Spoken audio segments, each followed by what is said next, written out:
Hi viewers, দেখতে পাচ্ছেন নতুন রাজনৈতিক প্ল্যাটফর্ম এনপিএ যাত্রা শুরু হয়েছে এক সদস্য নিয়ে। এটা রাজনৈতিক দল বলা হচ্ছে না, প্ল্যাটফর্ম বলা হচ্ছে। এটা হচ্ছে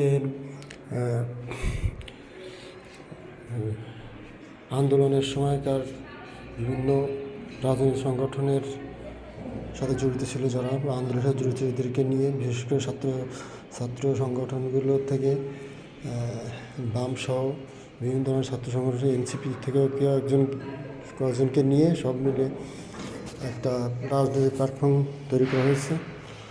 আপাতত তারা নির্বাচন বা অন্য কোনো রাজনৈতিক কর্মকাণ্ডে হয়তো সুবিধাসুযোগ হবে না, তারা যেটা বলতে চাচ্ছে। ভবিষ্যতে হয়তো তারা করবে রাজনীতি, নির্বাচন সব, কিন্তু আপাতত তারা ওই ধরনের কোনো রাজনীতি করবে না। আপাতত এটাকে একটা প্ল্যাটফর্ম হিসেবে রাজনৈতিক সমালোচনা বা ওই ধরনের কর্মকাণ্ডের জন্য তাদের এটা তৈরি করা হয়েছে বলে তারা বলতেছে আর কি।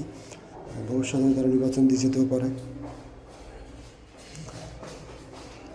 এখন দেখা যাক আগামীতে কি হয়, তারা কি করে, আমরা অপেক্ষা থাকলাম দেখার।